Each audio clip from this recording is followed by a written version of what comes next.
A conversa da gente de hoje é literatura. Nós vamos falar do livro A Sociedade do Cansaço, de Byung-Chul Han. Mas antes, dá uma olhadinha aqui na nossa vinheta.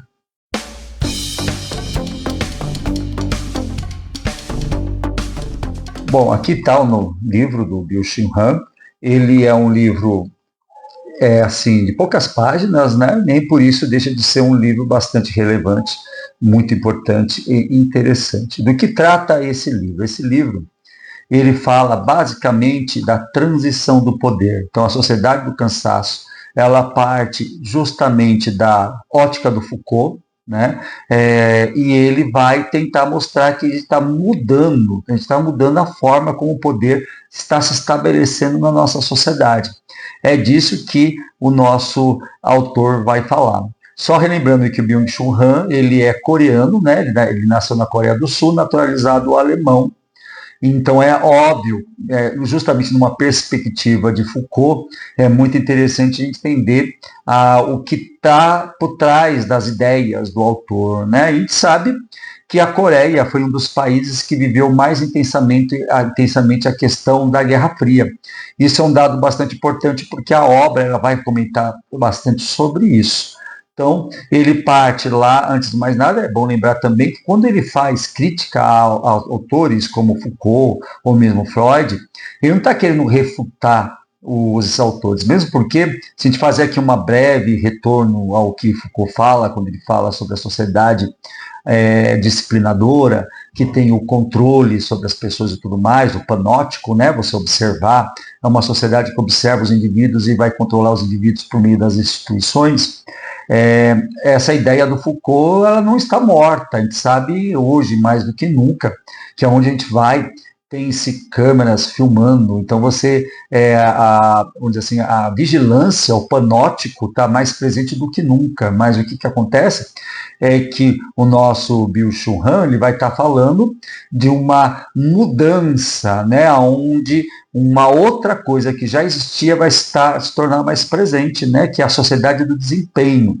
Então, se a gente for traçar uma linha, o que a gente vai falar? Ele está falando assim, né, dentro da obra, que quando surge a modernidade, quando se estabelece o capitalismo, ele teve fases.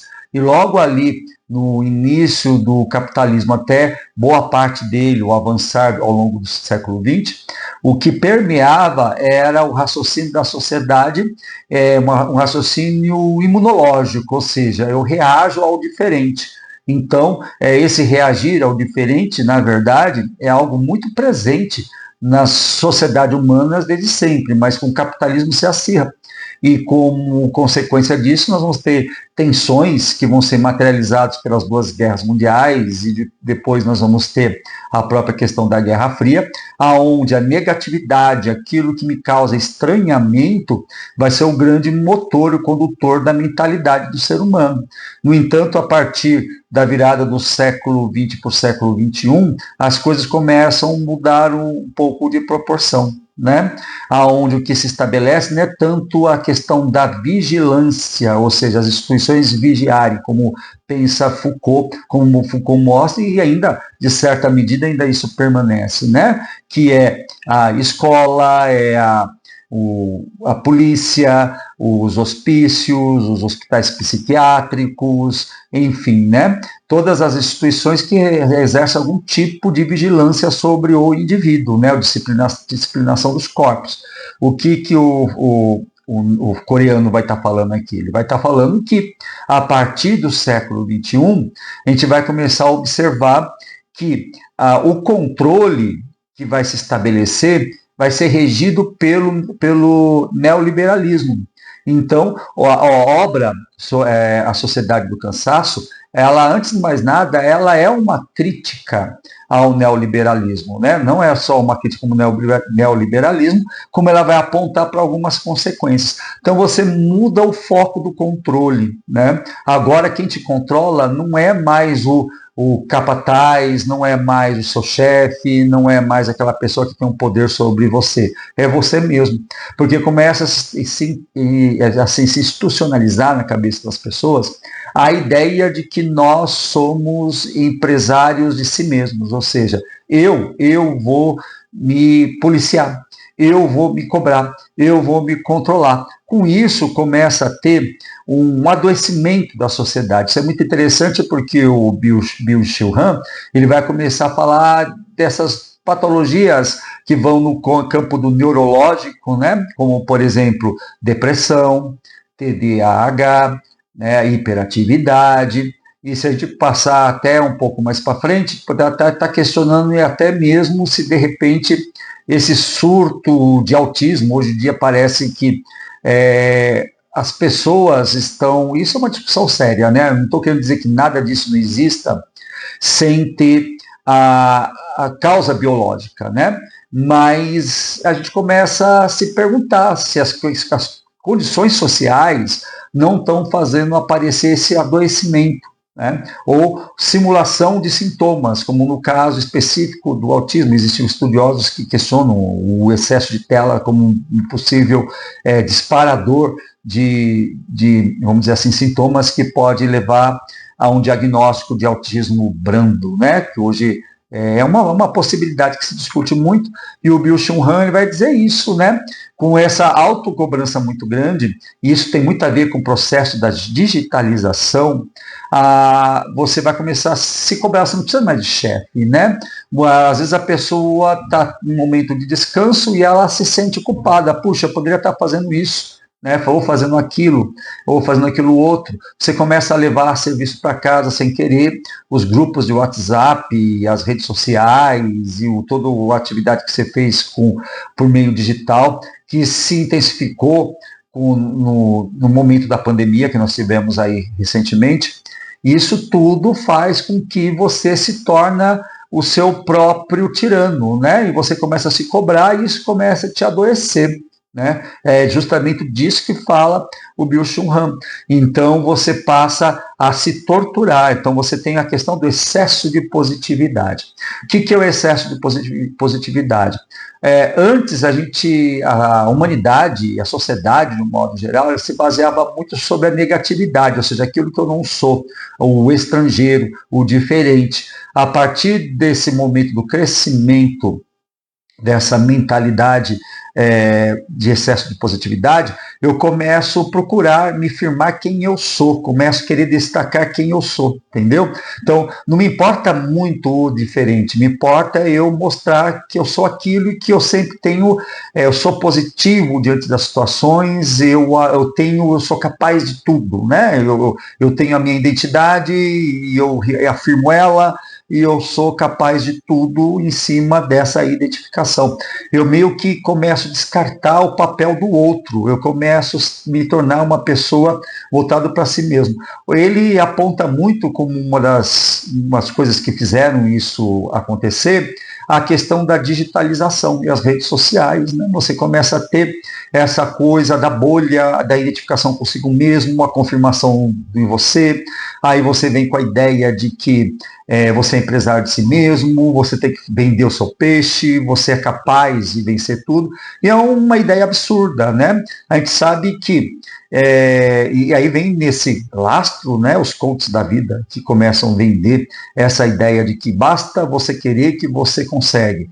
E isso é uma besteira muito grande, porque os fatores sociais, ambientais, históricos, interferem muito no que nós somos, apesar dessa mentalidade que está nos impregnando atualmente e fazer que a gente ache que tudo depende da gente. Quer que eu dou um exemplo? Se você tivesse nascido lá na faixa de Gaza, e estivesse vivendo lá na faixa de Gaza hoje, provavelmente você teria dificuldade de ter tido suas 3 refeições devido a todas as barbaridades que estão acontecendo lá. E isso não vai ser resolvido simplesmente porque você queira, caso você queira que isso não seja. Então, é disso que o Byung-Chul Han fala, né? E a gente absorveu essa ideia de que tudo depende da gente. Né? E não é verdade, as coisas não são tão simples assim, né? Então ele vai tratando toda essa questão, né? A hiperatividade, a multitarefa, a própria internet, os recursos eletrônicos começaram a nos induzir a isso. O próprio Windows, você já reparou, quando você está trabalhando, você abre às vezes várias várias janelas, e aí você começa a receber notificação, aí você está trabalhando e aí você tem uma rede social X, Y, WhatsApp ou Telegram, alguma outra coisa, te bombardeia de mensagens, você vai para casa, você quer descansar e quando você menos imagina, você está trabalhando. Isso é tudo um movimento do neoliberalismo para fazer com que você se auto-escravize. Então você não precisa tanto daquela tecnologia de controle que Foucault apontou lá no século XX. Essas tecnologias de controle, de observação, continuam existindo, mas eles perderam relevância, porque agora o mecanismo é fazer você mesmo se cobrar e estar trabalhando e produzindo mais, e dane-se seu horário de descanso, e você tem peso na consciência se você não está trabalhando, você começa a pensar assim, eu não estou ganhando dinheiro porque eu não estou trabalhando o suficiente, e você já está se arrebentando de trabalhar. É disso que ele fala, tá? Então ele também comenta muita coisa interessante nesse livro, né? Ele vai falando sobre a questão do ócio, o ócio como um elemento importante para o exercício da criatividade, é por meio do ócio que você atinge a esse elemento criativo, e essa sociedade do cansaço, ela tem causado danos à nossa saúde mental, à nossa capacidade criativa, e nesse contexto todo, eu só para finalizar esse vídeo, é interessante parar para pensar em muitas coisas que às vezes a gente está vivendo atualmente, por exemplo, a luta pelo fim da escala 6x1, a gente encontra gente que acha que não pode acabar com a escala 6x1, senão o patrão vai ter dificuldade financeira, isso vai gerar desemprego, etc, etc. Enquanto é o processo ao contrário. Se a jornada de trabalho for reduzida, as pessoas tiverem mais tempo para o ócio, não existe motivo de recriminar o ócio ele é necessário, porque não só para o convívio social com os familiares, mas também para o despertar da criatividade, né, você vai acabar gerando mais emprego, porque se você reduz a jornada de trabalho, gera mais emprego, gerando mais emprego, as pessoas ganhando mais dinheiro, isso gera economia. Enquanto o neoliberalismo, ele faz de tudo para você acreditar que quando algum problema você tem, a culpa é sua, porque você não trabalhou e não se dedicou o suficiente, porque tudo depende de você. E o neoliberalismo com a meritocracia, ele vai sufocando e vai tirando da gente a ideia, a percepção de que a coisa depende também de fatores sociais, históricos, e nem tudo depende só da gente, né? A gente também, de certa medida, a gente sofre muita influência do meio, e nossos limites, eles estão aí postos, né? Não é assim, esse coach barato que a gente vê por aí, depende de você. Como é que eles falam? Todo mundo tem as mesmas 24 horas, depende de você usar bem as horas. Gente, para pensar, todo mundo tem as mesmas 24 horas, mas eu sou milionário, eu tenho um jatinho particular, e eu tenho toda uma certa... moro num bom lugar, perto do meu serviço, comparar com um trabalhador que tem que deslocar, por exemplo, na região metropolitana de São Paulo, 25 quilômetros, dependendo do trabalho, isso é muito comum, né?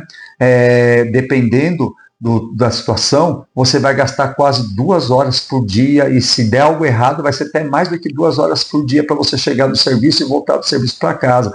Então, as suas 24 horas para essa pessoa já vão ser reduzidas a 20 horas, né? Então, se você trabalha em home office, ou trabalha perto de casa, ou você tem facilidade de transporte, você não vai passar por esse tipo de situação. Como é que todo mundo tem as mesmas 24 horas por dia? Então, essas são as críticas que o livro Sociedade do Cansaço traz. É fundamentalmente uma crítica ao neoliberalismo e essa coisa de transformar você mesmo no seu próprio capataz, você mesmo no seu próprio tirano, por um excesso de positividade, entendeu? Eu sou capaz, eu posso tudo, eu sou capaz de tudo. E anulação dessa questão da negatividade, olhar para o diferente e ver a construção do meu eu me espelhando, inclusive no contato com o diferente, que você começa a criar as bolhas, e as redes sociais, ela tem um papel muito importante nisso, né? Criação de bolhas, invasão dos tempos, dos espaços pelo serviço, a própria questão da intimidade, e etc e tal, que está sendo muito fragmentado, e fundamentalmente a própria forma como nós nos socializamos hoje na era digital, no advento dessa revolução, né, digital que nós tivemos e o próprio desdobrar do neoliberalismo. Espero que você tenha gostado desse vídeo. Se você gostou, por favor, dê um like, inscreva-se no nosso canal e nós desejamos a você muita felicidade. Grande abraço. Fui.